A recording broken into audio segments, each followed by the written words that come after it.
Hey there, my name is Megan and welcome back to my channel. Today I'm going to be doing my August TBR, and August is actually the month that I go back to work. Teachers go back on August 11th, so about halfway through the month, and I'm really anxious to see what August is going to look like just with school this year, and all the kids are going to be back, and then I'm also in graduate school, so I'm just trying to figure out how I'm going to balance work and life and school and reading. But I feel like I have a TBR that is doable if I incorporate some audiobooks. But before we go ahead and get on into the books, if you are not already subscribed to my channel, please go ahead and hit that subscribe button, as well as the little bell icon so you can be notified every time I post new bookish content.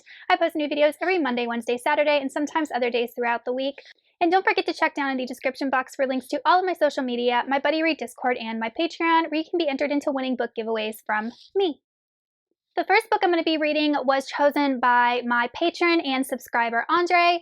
So every single month, one of my patrons gets to choose a book off of my physical TBR for me to read and review, and he chose Emperor of Thorns by Mark Lawrence. This is book 3 in the Broken Empire trilogy. He just finished this trilogy and was like raving about it and saying the ending was super awesome and he wants me to read it and see what I think about it.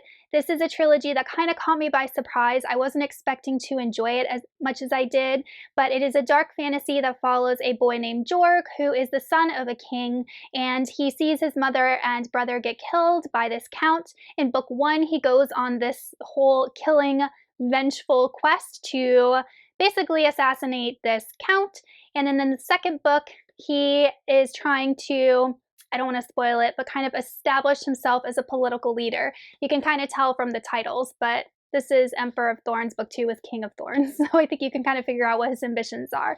But I'm definitely excited to finish the trilogy, so thank you, Andre, for choosing this book. Next is a book that I have already started, but I just need to finish, and this is Valor by John Gwynne. I'm halfway through this book, and if you watched the reading blog I put up, I think 2 weeks ago, I kind of told you some, I don't want to say issues I was having with it, but just some resignations I was having with it, and I needed to put it down in order to kind of want to pick it back up and keep reading, but I do want to finish it. I do want to continue with this series. I do like John Gwynne's writing overall and stories. It just was getting a bit repetitive for me, so I think the fact that I took a break from it will kind of reignite my interest in continuing. So I do plan on finishing Valor definitely in August. Then I wanted to include a standalone YA in my August TBR just because sometimes I need a break from like those long, dense fantasies, and YAs are fun and quick to get through. And I'm going to be choosing Sherwood by Megan Spooner. This is kind of a Robin Hood retelling, kind of a gender-bent Robin Hood retelling. But in this retelling, we're following Maid Marian, and Robin Hood still exists. They're in a relationship, but he's missing, or he's not in the picture for some reason.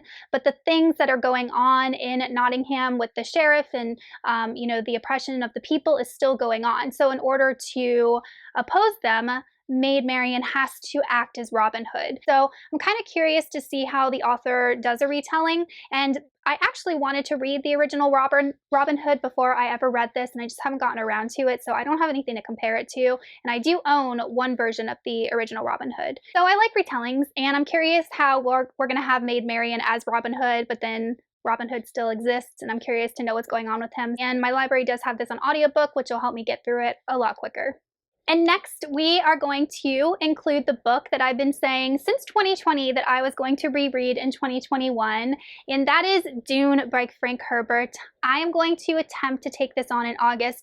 Do I think that I'm going to finish this whole thing in August? I do not. I think it'll probably go into September, but I do want to start this.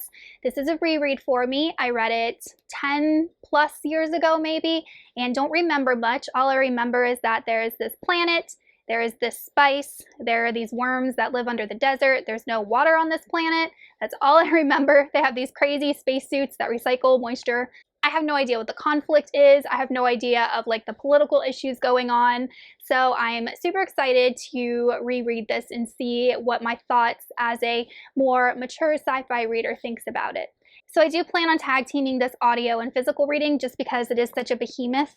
My copy is almost 900 pages, so I do want to try and get through this as fast as I can.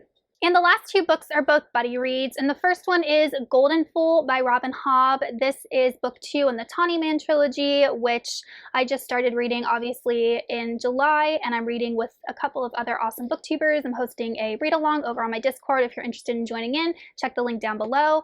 But I, as of filming this video, have not finished Fool's Errand. I am over halfway through, but I am loving it so much. We definitely explore more of the wit magic in the series, it seems like, and I am super curious to find out what's going on with Prince Dutiful, like super curious.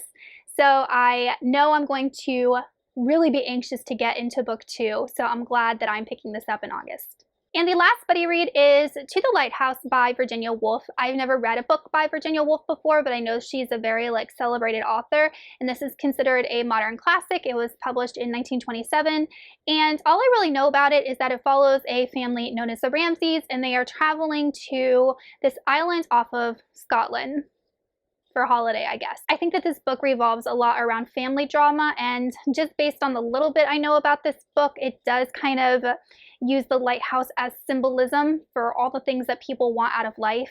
I've heard that before. So I'm interested to see how I will take Virginia Woolf's writing. I've also heard that there is not a lot of dialogue in this book. It's mostly just internal monologue. I don't know if that's true, but just sounds like the writing's going to be different than what I'm used to, as well as it being like an older story and a family drama, which isn't something I normally read. So I'm excited to read this. It's a little bit more than 200 pages. It's short. I'm sure I can get through it. Okay, you guys, so those are all the books that hopefully I can get to in the month of August. Let me know in the comments what you are reading in the month of August, or if you've read any of these books and what you thought of them, and I will see you all soon in another video. Goodbye!